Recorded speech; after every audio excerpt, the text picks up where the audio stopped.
Me llamo Sofía.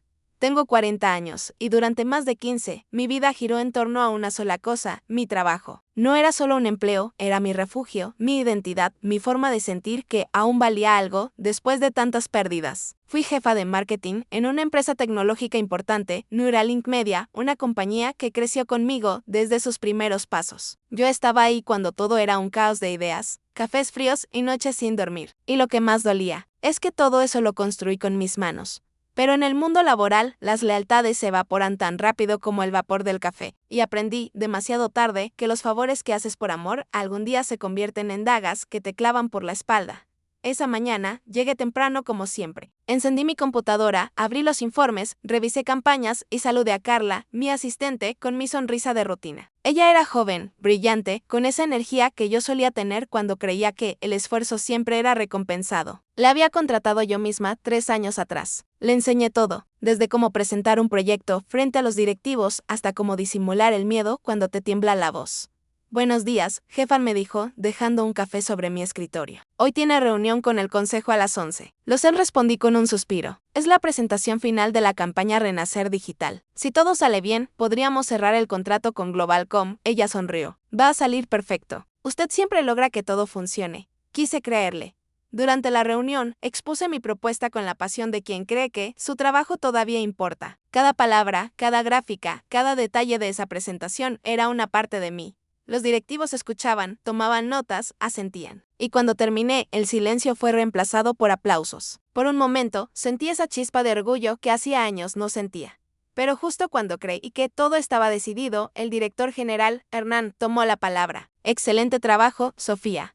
Aunque, Carla también ha estado trabajando en una propuesta paralela, ¿cierto? Mi cuerpo se tensó. La miré. Ella sonrió con una calma que me dolió más que cualquier golpe. Sin, dijo. Quería ofrecer otra perspectiva, más moderna, más arriesgada. Hernán la invitó a exponer, y lo que siguió fue un déjà vu brutal. Su presentación era mi proyecto con ligeros cambios, mis ideas, mis palabras, mis diseños. Pero en su voz, con su nombre al final de cada diapositiva, me quedé helada. Nadie pareció notarlo. Cuando terminó, todos aplaudieron otra vez, aún más fuerte. Hernán sonrió satisfecho. Ambas propuestas son excelentes, pero creo que la de Carla representa mejor la nueva visión de la empresa. Y en ese instante, supe que todo estaba decidido. Carla bajó la mirada, fingiendo humildad. Yo asentí con una sonrisa que me dolía en los dientes. Por dentro, sentía que me arrancaban algo. Después de la reunión, la confronté. ¿Qué hiciste? Le pregunté con la voz temblorosa. Lo que usted me enseñó, respondió tranquila. A ser ambiciosa. ¿Ambiciosa o traidora? En este mundo no hay diferencia, Sofía. Usted lo sabe mejor que nadie. Esa noche no pude dormir. Me quedé en la cama mirando el techo, escuchando los ruidos de la ciudad, tratando de entender en qué momento dejé de ser parte del futuro y me convertí en un estorbo del pasado. Recordé cuando comencé en la empresa, llena de sueños, queriendo demostrar que una mujer podía llegar lejos sin vender su alma. Y ahora, a los 40, veía como alguien más me arrancaba el lugar que me había costado media vida construir. Al día siguiente, Hernán me llamó a su oficina. Sofía, dijo con tono cordial, el consejo ha decidido hacer algunos cambios. Cambios. Esa palabra que suena limpia, pero siempre anuncia ruina. Carla asumirá la dirección de marketing. Tú seguirás como asesora por un tiempo, hasta que se consolide el nuevo equipo. Sentí que el aire me faltaba. Después de todo lo que he hecho por esta empresa, no lo tomes como algo personal, respondió él. Eres muy valiosa, pero el mercado pide otra energía, otra visión. Más joven, pensé. Eso quería decir, salí de la oficina sin despedirme de nadie. Cuando llegué a casa, me derrumbé. Vivir sola siempre había sido mi elección, pero esa noche la soledad pesaba distinto. El silencio me gritaba todo lo que no quería oír. Durante semanas, traté de mantenerme entera. Asumí el papel de asesora con una dignidad que me costaba cada día. Carla pasaba frente a mí con su perfume caro, sus nuevas responsabilidades y una sonrisa ensayada. Y cada vez que me miraba, me sentía más invisible, hasta que un día escuché una conversación que me cambió para siempre. Era tarde. Había vuelto a la oficina a recoger unos documentos, y la oí reír en el despacho de Hernán. No te preocupes, decía él. Lo hiciste bien. Sofía ya estaba agotada, era cuestión de tiempo. Sí, respondió ella, aunque a veces me da pena. No pienses en eso. Tú tienes lo que ella perdió hace mucho. Hambre. Me quedé en la oscuridad del pasillo, escuchando, y algo dentro de mí se rompió. Salí sin hacer ruido. Esa noche me miré al espejo, con los ojos hinchados y la voz quebrada, y supe que algo había cambiado. No era tristeza lo que sentía, era frío. Una calma peligrosa que me hizo entender que no volvería a dejar que nadie me pisara. Pero el destino, siempre irónico, no se detuvo ahí. Un mes después, Carla anunció algo que nadie esperaba. Voy a ser mamá, dijo en una reunión, con una sonrisa radiante. Todos la felicitaron, incluso Hernán. Y fue entonces cuando lo entendí. El brillo en los ojos de él, el tono de voz, las reuniones privadas. Ellos estaban juntos, no solo me quitó el trabajo, también le dio la vida, literalmente, a través de un hijo que ahora cambiaría todo. Yo los observaba desde mi oficina, con el corazón hecho polvo. El amor prohibido, la hipocresía, la manipulación. Todo encajaba, y lo más irónico era que nadie sospechaba de nada. La empresa los admiraba, eran la pareja perfecta, mientras yo me convertía en un fantasma, una sombra que aún caminaba por los pasillos de lo que una vez fue mi imperio. Un viernes por la tarde, mientras guardaba mis cosas, recibí un correo anónimo. Solo tenía una línea: si supieras lo que realmente hicieron para quitarte el puesto, no podrías dormir. Un archivo adjunto. Grabación. Y lo que escuché me heló la sangre. Era la voz de Hernán. Sofía, nunca sabrá que fue tu idea filtrar los datos del proyecto. Si el consejo supiera la verdad, estarías fuera también. Pero tranquila, nadie lo sabrá. Lo importante es que la apartamos del camino. La voz de Carla. Lo sé. A veces me siento mal, pero era eso, seguir siendo su sombra. Apagué el computador. Me quedé en silencio, sintiendo que el corazón me explotaba en el pecho. Las lágrimas no salieron, solo una sonrisa, fría, lenta, oscura. Esa fue la noche en que decidí que ellos también iban a perderlo todo. No recuerdo haber dormido aquella noche. Solo recuerdo el silencio, un silencio tan espeso que podía escucharse romper con mi respiración. La grabación seguía sonando en mi cabeza una y otra vez. La voz de Hernán, la de Carla, sus risas, sus mentiras. Era real. Ellos me habían robado el proyecto, la reputación, el puesto. Y lo habían hecho con una precisión quirúrgica. En ese instante supe que la compasión no tenía espacio en mi alma. Había pasado media vida creyendo que ser buena me protegería, que el esfuerzo traía justicia. Qué ingenuo fui. La bondad no protege, solo te vuelve el blanco perfecto. Amanecí con la mirada vacía y el corazón frío. Encendí la laptop, reproduje el audio otra vez y lo guardé en una carpeta con un nombre que nadie revisaría: Propuesta Nueva 2022. Ese archivo sería mi arma, pero no iba a dispararla todavía. Las venganzas no se improvisan. Se cocinan a fuego lento. Durante semanas, observé. Me convertí en una sombra en la oficina. Carla ya no me saludaba con esa sonrisa dulce. Ahora era condescendiente, casi superior. Sus manos descansaban sobre su vientre con orgullo. Todos la felicitaban. Yo solo la miraba, pensando que dentro de ella crecía la vida de un hombre que había destruido la mía. Pero el destino tiene su propio sentido del humor. Un día, mientras almorzaba sola en la cafetería del edificio, escuché una conversación que cambió el rumbo de todo. Dos empleadas nuevas hablaban, sin saber que yo las oía. Dicen que Carla se peleó con Hernán, susurró una. Sí, que él no quiere reconocer al bebé oficialmente. Imagínate, dejarla sola ahora. ¡Qué tipo tan miserable! Mi cuerpo se tensó. No podía evitar sonreír. El amor perfecto empezaba a agrietarse. Esa misma tarde, Carla se encerró en su oficina. Yo la observé a través del cristal. Tenía los ojos rojos, el maquillaje corrido. Estaba llorando. Por un momento, dudé. Una parte de mí quiso abrir la puerta, abrazarla, decirle que todo estaría bien. Pero esa parte murió hace mucho tiempo. Ahora solo quedaba la otra Sofía, la que había aprendido que el dolor también puede ser un arma. Esa noche, busqué un contacto que tenía olvidado: Marcelo. Un periodista que solía cubrir temas empresariales. Lo conocí años atrás, cuando yo todavía creía que las noticias servían para contar verdades y no para manipularlas. Le escribí un mensaje corto: tengo información que podría hundir a Neuralink Media. Pero necesito discreción. Me respondió en minutos. Dime cuándo y dónde.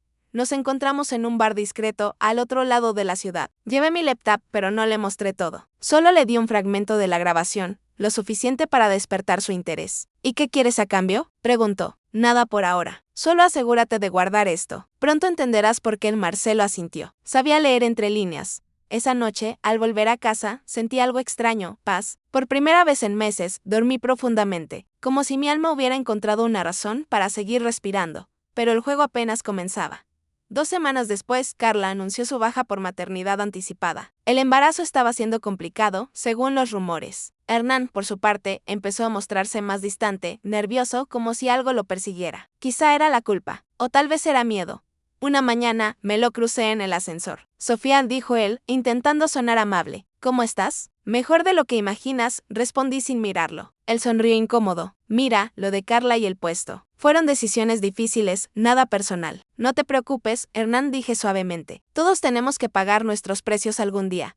Su rostro cambió de color, y en ese silencio incómodo, supe que había entendido mi mensaje. Durante los días siguientes, comencé a preparar el golpe final. Tenía acceso limitado al sistema, pero aún conocía los rincones ocultos de la red interna. Descubrí que Hernán desviaba fondos a una cuenta en Panamá, bajo el nombre de una empresa fantasma. Lo hacía desde hacía años, y Carla había sido parte del proceso, aunque ella no lo supiera completamente. Guardé los registros, capturas, correos, todo. La evidencia era sólida. Podría destruirlos con solo un clic, pero algo en mí quería más que eso. No solo quería que cayeran, quería que se miraran al espejo y sintieran lo mismo que yo: vergüenza, pérdida, vacío.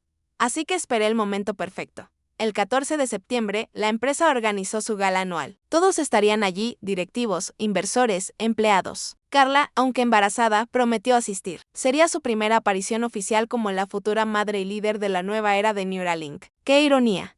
Esa tarde me arreglé con cuidado. Un vestido negro elegante, sencillo, pero con la fuerza de quien ya no necesita demostrar nada. Cuando llegué al evento, todas las miradas se posaron en mí. Algunas por respeto, otras por curiosidad. Carla me miró desde su mesa, sorprendida. Hernán, a su lado, apretó la mandíbula.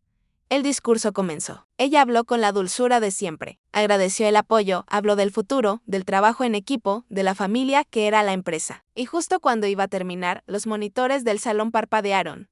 Una interferencia, un segundo, dos, y entonces el sonido de una grabación inundó la sala. Sofía nunca sabrá que fue tu idea filtrar los datos del proyecto. Un murmullo recorrió el lugar. La gente miraba las pantallas, confundida, horrorizada. Los rostros de Carla y Hernán aparecieron congelados, traicionados por sus propias voces. Carla dejó caer el micrófono. Hernán se levantó abruptamente. El silencio fue brutal. En ese instante, me sentí viva. Pero no duró mucho, porque de pronto Carla se llevó las manos al vientre, pálida, temblando. Y antes de que nadie reaccionara, se desplomó.